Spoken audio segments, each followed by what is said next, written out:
तभी कमरे के अंधेरे कोने में उन्हें एक औरत दिखाई दी। वो जमीन पर बैठी थी और उसके लंबे बाल पूरे चेहरे को ढके हुए थे। पाकिस्तान के उत्तरी पहाड़ों में, गिलगित बाल्टिस्तान के इन बर्फीली वादियों में, घने जंगलों के बीच एक रास्ता है जहां रात होते ही कोई जाना नहीं चाहता, क्योंकि कहा जाता है कि इन जंगलों में एक रहस्यमयी लड़की दिखाई देती है। लंबे काले बाल और अंधेरे में चमकती हुई नीली आंखें। जो भी नौजवान उसे देख लेता है वो उसके पीछे जाने से खुद को रोक नहीं पाता। लेकिन गांव के बुजुर्ग कहते हैं वो लड़की नहीं है, वो है एक खतरनाक पिछल पैरी, और उसकी नजर जिस पर पड़ जाए वो इंसान फिर कभी वापस नहीं आता। पिछले 3 दिनों से आरिफ लगातार अपने दोस्त सामीर को फोन मिला रहा था, लेकिन हर बार फोन बस बजता और फिर अचानक कट जाता। कभी नेटवर्क नहीं मिलता तो कभी फोन पूरी तरह बंद मिलता। आरिफ समझ नहीं पा रहा था कि आखिर सामीर अचानक गायब कैसे हो गया, क्योंकि सामीर ऐसा इंसान नहीं था जो बिना बताए कहीं चला जाए। दोनों बचपन के दोस्त थे और हर छोटी बड़ी बात एक दूसरे से शेयर करते थे। लेकिन इस बार 3 दिनों से सामीर की तरफ से कोई खबर नहीं थी, और अब आरिफ के दिल में एक अजीब सा डर जन्म लेने लगा था। गिलगित बाल्टिस्तान के बर्फीले पहाड़ों में सामीर पिछले 2 महीनों से टनल प्रोजेक्ट पर काम कर रहा था। दिन में यहाँ काम की हलचल रहती, लेकिन शाम होते ही पूरा इलाका डरावनी खामोशी में डूब जाता। दिन भर सामीर टनल के काम में लगा रहता, लेकिन शाम होते ही पूरा इलाका अजीब सन्नाटे में डूब जाता।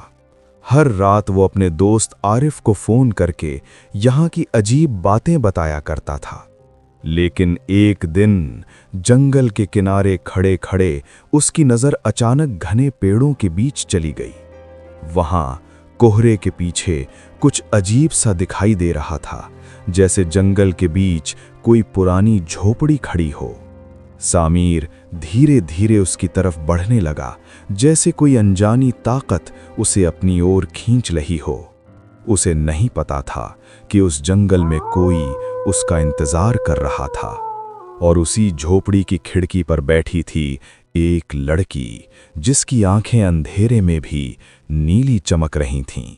पहाड़ी जंगल के सुनसान रास्ते पर चलते हुए सामीर अचानक रुक गया। घने पेड़ों के बीच उसे ऐसा लगा जैसे कोई उसे दूर से देख रहा हो। जब उसने ध्यान से देखा तो जंगल के अंदर एक छोटी सी लकड़ी की झोपड़ी दिखाई दी, और उस झोपड़ी की खिड़की पर कोई बैठा हुआ था। लंबे काले बाल और अंधेरे में चमकती हुई नीली आंखें। सामीर कुछ पल तक उसे देखता रहा, जैसे वो उसकी आंखों में खो गया हो।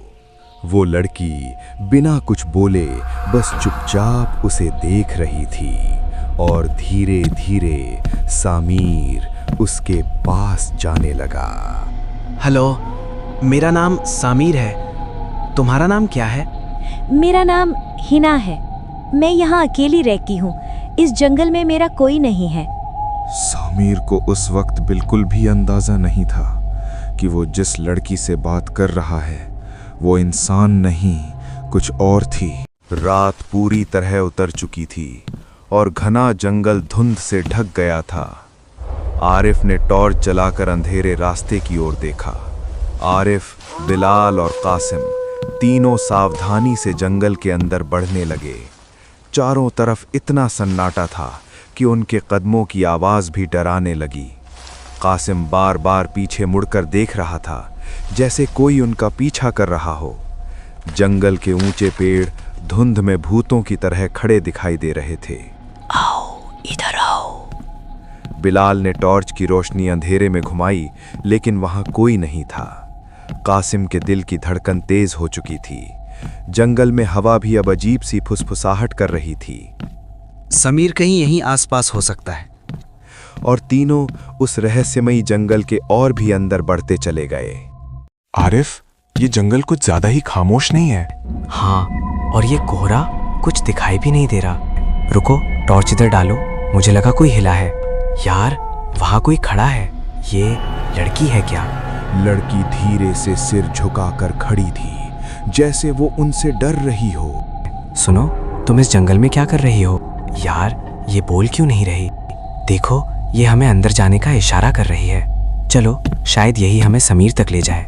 घने जंगल के अंदर बढ़ते हुए आरिफ, बिलाल और कासिम के दिलों में अजीब सा डर बैठने लगा था। अचानक घने कोहरे के बीच उन्हें एक पुराना और सुनसान लकड़ी का घर दिखाई दिया। वही घर जिसके बारे में गांव के लोगों ने उन्हें चेतावनी दी थी। आरिफ, मुझे ये जगह बिल्कुल ठीक नहीं लग रही। यार, यही वो घर होगा जहां लोग कहते हैं चुड़ैल रहती है। आरिफ ने धीरे से दरवाजा खोला और तीनों अंदर दाखिल हो गए, लेकिन उन्हें बिल्कुल भी अंदाजा नहीं था कि उस घर के अंदर उनका सामना किस खौफनाक सच से होने वाला है। जैसे ही आरिफ, बिलाल और कासिम उस पुराने घर के अंदर दाखिल हुए, चारों तरफ एक अजीब सा सन्नाटा पसरा हुआ था। आरिफ का दिल तेजी से धड़क रहा था, जैसे कोई अनहोनी होने वाली हो। तीनों धीरे धीरे टॉर्च की रोशनी में उस अंधेरे घर के अंदर आगे बढ़ने लगे। अचानक आरिफ की नजर फर्श पर पड़े एक मोबाइल फोन पर पड़ी। टॉर्च की रोशनी में देखते ही आरिफ के चेहरे का रंग उड़ गया। वो सामीर का फोन था। इसका मतलब साफ था, सामीर यहां आया था, लेकिन वो अब कहां था? तभी टॉर्च की रोशनी कमरे के कोने तक पहुंची और वहां जो दिखा उसे देखकर सब सन्न रह गए। फर्श पर खून से लथपथ सामीर बेहोश पड़ा था। आरिफ और बिलाल घबराकर उसके पास दौड़े, लेकिन कमरे का माहौल अब और भी डरावना हो चुका था। और तभी घर के अंदर कहीं से किसी के धीरे धीरे गुनगुनाने की आवाज आने लगी, जैसे कोई उनका इंतजार कर रहा हो। टॉर्च की रोशनी जैसे ही कमरे के कोने में पड़ी, आरिफ की सांसें थम गईं। जमीन पर सामीर बेहोश पड़ा था। आरिफ, बिलाल और कासिम धीरे धीरे आगे बढ़े। चारों तरफ अजीब सा सन्नाटा था, जैसे कोई उन्हें घूर रहा हो। तभी कमरे के अंधेरे कोने में उन्हें एक औरत दिखाई दी। वो जमीन पर बैठी थी और उसके लंबे बाल पूरे चेहरे को ढके हुए थे। आरिफ ने टॉर्च की रोशनी उसकी तरफ डाली और जैसे ही वो औरत धीरे धीरे खड़ी हुई, कमरे की हवा अचानक और ठंडी हो गई। उसने धीरे धीरे अपना सिर उठाया और बालों के बीच से लाल चमकती आंखें दिखाई देने लगी। अब वो लड़की नहीं थी, वो थी पिच्छल पैरी। उसके पैर उल्टे थे और चेहरा बेहद डरावना। उसे देखकर आरिफ, बिलाल और कासिम तीनों डर के मारे पीछे हट गए। अचानक वो चुड़ैल लंबी होने लगी। उसका सिर छत को छूने लगा और उसके बाल हवा में लहराने लगे। अगले ही पल कमरे में उसकी कई परछाइयां दिखाई देने लगीं, जैसे पूरा कमरा चुड़ैलों से भर गया हो।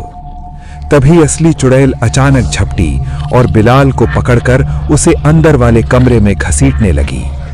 आरिफ समझ गया कि अगर अभी कुछ नहीं किया तो बिलाल नहीं बचेगा। वो तुरंत त्रिशूल लेकर आगे दौड़ा। अंदर का नजारा देखकर आरिफ के होश उड़ गए। पिच्छल पैरी बिलाल की गर्दन में दांत गड़ाकर उसका खून पी रही थी। अंधेरे कमरे के बीच आरिफ अपने हाथ में त्रिशूल कसकर पकड़े खड़ा था और उसके सामने थी वो भयानक पिच्छल पैरी।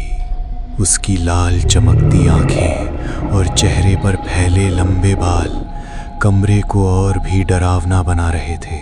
आरिफ समझ चुका था, अगर अभी उसने कुछ नहीं किया तो कोई भी जिंदा नहीं बचेगा। अचानक चुड़ैल जोर से चीखी और बिजली की तरह आरिफ की तरफ झपट पड़ी। लेकिन आरिफ पहले से तैयार था। वो तेजी से पीछे हट गया और हमला करने का मौका ढूंढने लगा। बिस्मिल्लाह चिल्लाते हुए उसने त्रिशूल सीधे चुड़ैल के शरीर में घोंप दिया। एक भयानक चीख पूरे घर में गूंज उठी और चुड़ैल का शरीर अंदर से जलने लगा। कुछ ही सेकंड में वो डरावनी पिशाचनी राख बनकर हवा में बिखर गई। कमरे में फिर से सन्नाटा छा गया। आरिफ थका हुआ खड़ा था, लेकिन खतरा खत्म हो चुका था। उसने जल्दी से बिलाल को उठाया और दोनों ने मिलकर बेहोश सामीर को संभाला। फिर तीनों लड़खड़ाते हुए उस डरावने घर से बाहर निकल गए। लेकिन उन्हें नहीं पता था कि ये कहानी अभी खत्म नहीं हुई है। अमावस्या की उस भयानक रात के बाद जंगल में फिर से सन्नाटा छा गया था। जहां कुछ देर पहले मौत का तांडव हुआ था, वहां अब सिर्फ टूटा हुआ घर और ठंडी हवा रह गई थी। आरिफ जल्दी से सामीर के पास पहुंचा। सामीर जमीन पर बेहोश पड़ा था। उसकी सांसें धीमी थी, लेकिन वो अभी जिंदा था। उधर बिलाल भी बुरी तरह घायल था। कासिम उसे सहारा देकर उठाने की कोशिश कर रहा था। चारों तरफ फैला खून उस रात की भयावहता बता रहा था। किसी तरह आरिफ और कासिम ने सामीर और बिलाल को संभाला और वे चारों धीरे धीरे उस डरावने जंगल से बाहर निकलने लगे। जैसे जैसे वे जंगल से दूर जा रहे थे, वैसे वैसे सुबह की हल्की रोशनी अंधेरे को पीछे छोड़ती जा रही थी। लेकिन उनके दिलों में बैठा डर अभी भी जिंदा था। पीछे मुड़कर देखा तो वो खंडहर बना घर अब भी धुंध में खड़ा था, मानो वो याद दिला रहा हो कि उस जंगल में रहने वाली पिछले पैरी की कहानी अभी खत्म नहीं हुई है। डर तो लगा ना? अगर कहानी पसंद आई हो तो लाइक जरूर करना। नीचे कमेंट करके बताना आपको सबसे ज्यादा डर कहां लगा। और हां, ऐसी ही नई डरावनी कहानियों के लिए चैनल को सब्सक्राइब कर लो।